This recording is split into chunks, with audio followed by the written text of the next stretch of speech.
Hello Fivers, selamat datang kembali di channel Five Cinema. Bagi para pecinta film, semoga sehat selalu.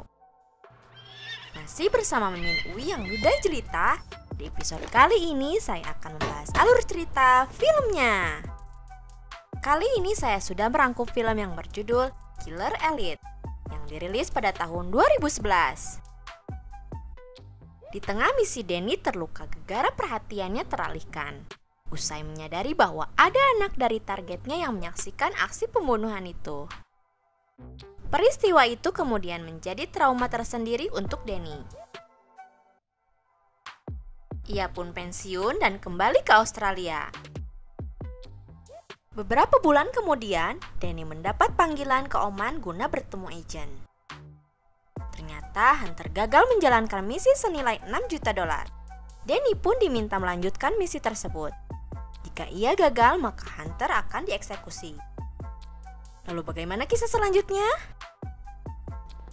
Tanpa basa-basi nih, stay tune ya sambil blem.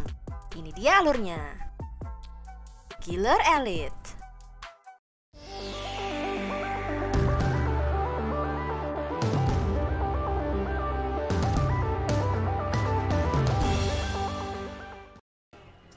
Berlatar di sebuah tempat di kota Meksiko, Danny, Bryce, dan Hunter berprofesi sebagai pembunuh bayaran. Mereka berbincang sambil menikmati sarapan pagi.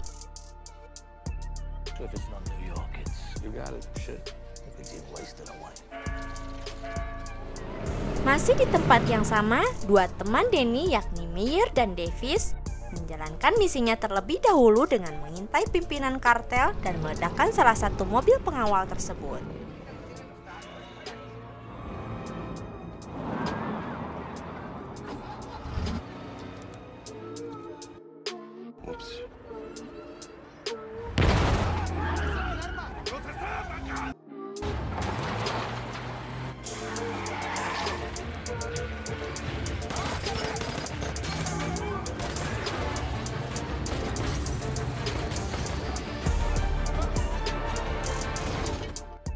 Danny yang berhasil menembak targetnya pun terkejut ketika melihat seorang anak kecil yang juga berada dalam mobil si target.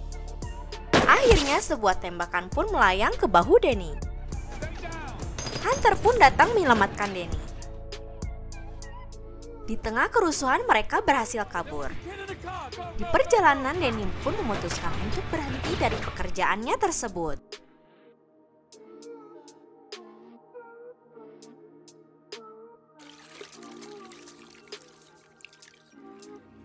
Selang setahun, Danny yang berada di Australia mendapatkan sebuah kiriman yang berisi satu tiket pesawat dan foto Hunter, sahabatnya, yang menjadi tawanan sebuah kelompok di Arab. Kemudian Danny memutuskan untuk pergi ke Oman. Di sana Danny dijemput oleh seorang agen.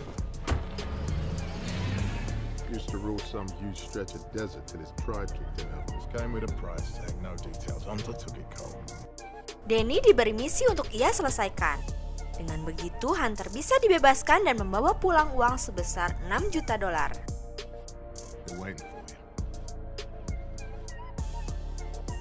Misi kali ini Danny dapatkan dari seorang klien, yakni seorang sultan yang mempunyai kekuasaan di daerah Oman.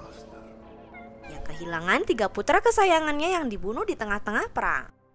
Tak terima anaknya mati dibunuh, akhirnya Sultan ini mengutus Danny untuk membalaskan dendamnya kepada 3 anggota SAS yang telah membunuh anak-anaknya. Hal itu pun sekaligus mempermudah putra keempat Sultan bernama Bahed untuk mendapat warisan tahta.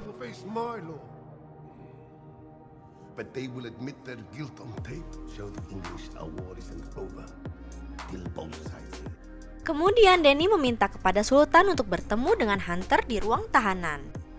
Setelah berbincang dengan Hunter, Danny yang ingin berhenti dari profesinya tersebut memutuskan untuk pergi melarikan diri bersama Hunter.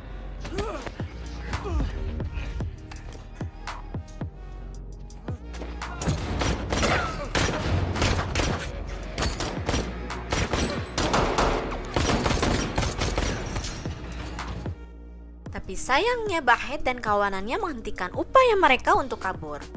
Dan Danny terpaksa untuk menjalankan misi dari Sultan. Danny yang kembali dijemput oleh agen nampak sangat emosi dan menuduh agen tersebut telah menjebak Hunter.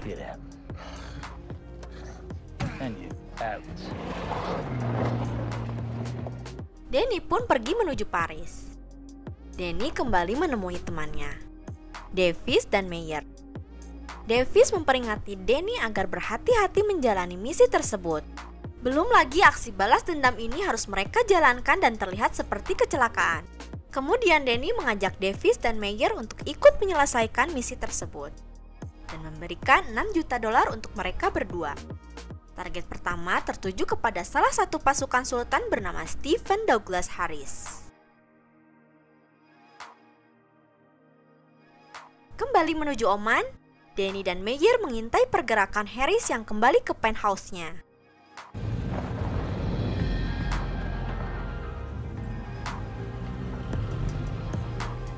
Menjelang malam, Danny menyelinap masuk ke penthouse Harris dan memulai aksinya.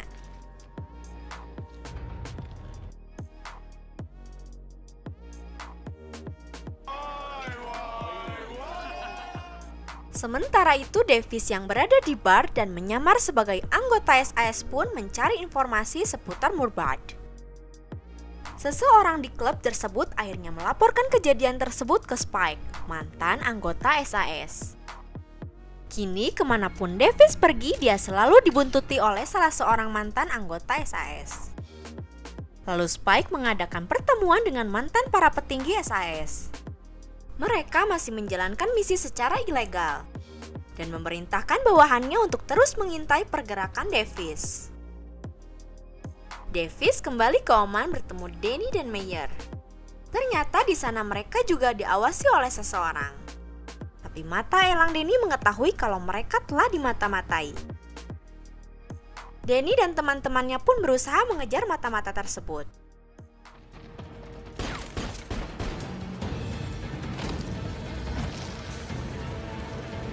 Sayang, si mata-mata itu berhasil lolos setelah kabur melewati gua yang penuh tawon. Keesokan harinya, Davis memata-matai teman wanita Harris. Tapi lagi-lagi Davis diikuti oleh mata-mata dari SAS. Danny dan Meyer kembali mendatangi penthouse Harris. Harris dipaksa mengaku bahwa dialah yang membunuh anak sultan bernama Hussein. Setelah mengakui kesalahannya tersebut, Harris diseret ke kamar mandi untuk Danny bunuh dan dibuat seperti kecelakaan. Namun pada akhirnya Meyer yang mengeksekusi Harris. Danny kembali terbang ke London dan kembali mengingat masa-masa indah bersama Annie. Spike terkejut saat melihat surat kabar mengenai kematian Harris. Agent mendapat informasi target kedua untuk misi selanjutnya. Kini giliran Davis yang mendatangi lokasi di mana informasi lengkap target ada di sebuah sanggar lukis. Di sana Davis bertemu dengan seorang pelukis dan Davis mengaku kalau dia juga mantan pasukan SAS. Karena curiga pelukis tadi menelpon seseorang, Davis pun dengan gercep menghabisi nyawa si pelukis tersebut. Dan pergi setelah mendapatkan barang bukti yang dibutuhkan. Spike kembali bertemu dengan para mantan atasan SAS. Spike pun memberitahu semua laporan yang ia terima dari bawahannya tentang pembunuhan anggota SAS. Mereka pun memutuskan untuk mencari mata-mata menyelidiki kasus tersebut. Davis menunjukkan sebuah foto kepada Danny. Warwick Steve Craig adalah seorang pasukan SAS dan penembak jitu selama perang di Murbad. Spike memberikan list yang berisi 4 orang yang selamat dari perang tersebut. Kali ini Danny menyamar sebagai seorang dokter dan meminta suntikan insulin kepada perawat di sana. Saat keluar dari rumah sakit, ternyata Spike telah mengawasi Danny. Danny kemudian kabur dan kembali ke rumah sakit tadi.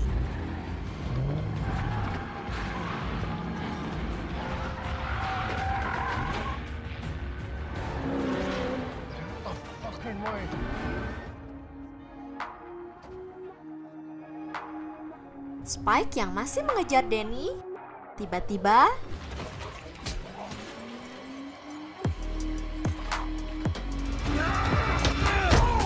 Spike yang akhirnya berhasil Danny lumpuhkan. You wouldn't fucking believe it. Somebody was watching Craig. What? And when were you planning on getting into it? Before the lunch. Man, you really are one crazy son of a bitch, Danny. Selanjutnya Danny menyamar sebagai pasukan SAS untuk menghabisi Craig dengan cara meracuni minuman Craig.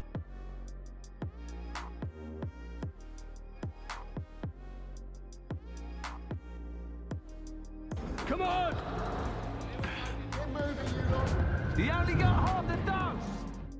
Tak lama Craig pun tewas saat sedang latihan militer. Ternyata Spike yang masih hidup nampak kesal karena gagal mengungkapkan kasus tersebut sehingga korban terus berjatuhan. Si agent kembali datang menemui 3 sekawan ini dan memberikan informasi target ketiganya. Mayor Simon McCann adalah seorang pasukan khusus.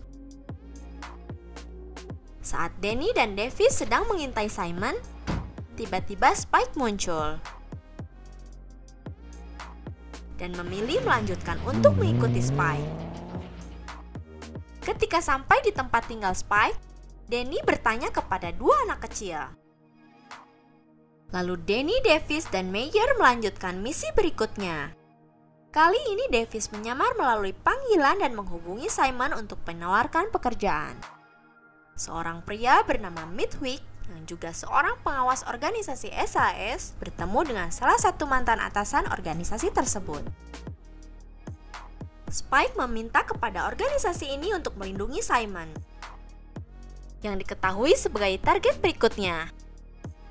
Tapi sayang permintaan Spike tidak disetujui oleh para atasan dan memutuskan untuk cabut dari kelompok ini. Misi selanjutnya Mayor menyabotase sebuah truk agar bisa dikendalikan dari jarak jauh.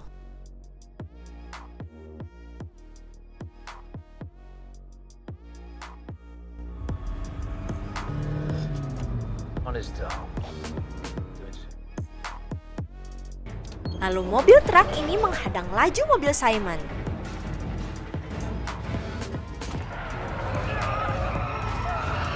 Ya, kejadian ini terlihat seperti sebuah kecelakaan. Setelah kecelakaan Simon, Mayor yang mengintai dari jarak jauh diketahui keberadaannya oleh salah satu anggota SAS. Aksi kejar-kejaran terjadi saat Mayor dan rekannya Jack tidak bisa kabur lagi. Mayor akhirnya tertangkap. Jack yang bermaksud menembak orang tersebut, malah Mayor ikut tertembak juga. Di dalam mobil Mayor ditemukan alat penyadap. Danny dan Davis pun memutuskan untuk pergi masing-masing dengan alasan untuk keamanan.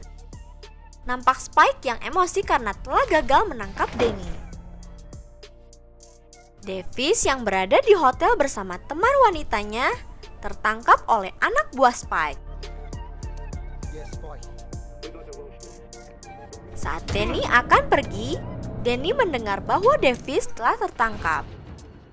Davis berhasil melarikan diri. Namun sayang saat Davis kabur dan bermaksud untuk meminta tumpangan, Davis tertabrak truk dan tewas di tempat.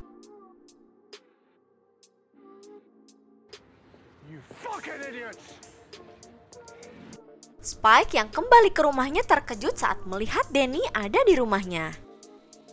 Danny mengancam Spike akan membunuh Spike jika Spike terus-menerus mengikuti Danny.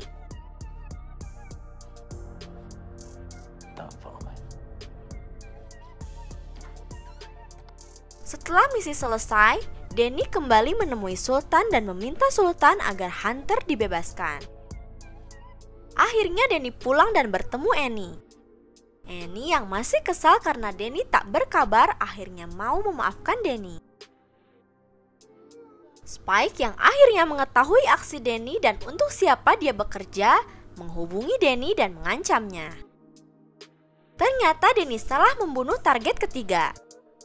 Karena nyawa Annie terancam, Danny pun mengajak Annie pergi ke Paris.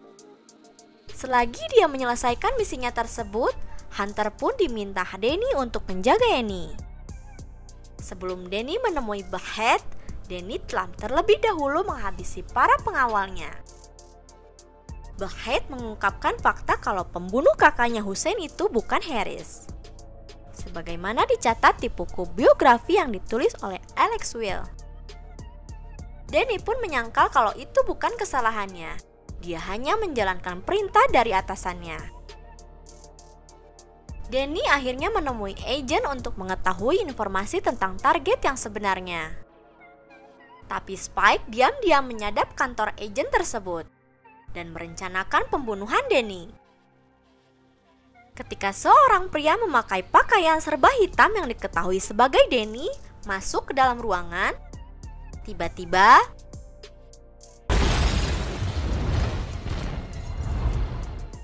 komplotan Spike pun segera menyerang orang yang dikira Danny, tapi ternyata pria itu adalah Jack. Saat Jack berhasil mengelabui komplotan Spike, Danny pun segera datang dan menembak target berikutnya, Alex. Kemudian Spike dan komplotannya mengejar Danny.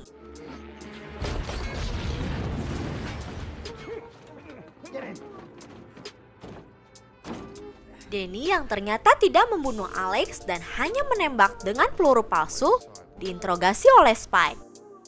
Kemudian Danny menceritakan dia mengambil pekerjaan itu karena dia dipaksa dan mendapatkan ancaman dari Sultan Emmy untuk membalaskan dendamnya. Dengan menyerahkan rekaman, maka misinya pun akan berakhir. Kemudian Spike meninggalkan Danny dengan membawa rekaman tersebut.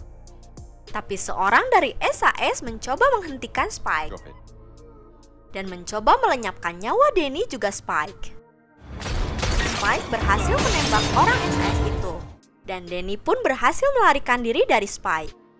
Annie yang tiba di bandara dan masih diawasi Hunter, ternyata diikuti oleh Agent dan anak buahnya. Agent memerintah bawahannya untuk menghabisi nyawa Hunter. Tapi sayang, usaha si bawahan membunuh Hunter tidak berhasil. Hunter juga menembak kaki Agent. Selanjutnya Hunter dan Danny pun memutuskan untuk menyelesaikan masalah yang sedang terjadi. Spike terbang ke Oman menemui sang sultan. Tak segan-segan Spike pun menghabisi sultan yang memerintah Danny membunuh teman-temannya.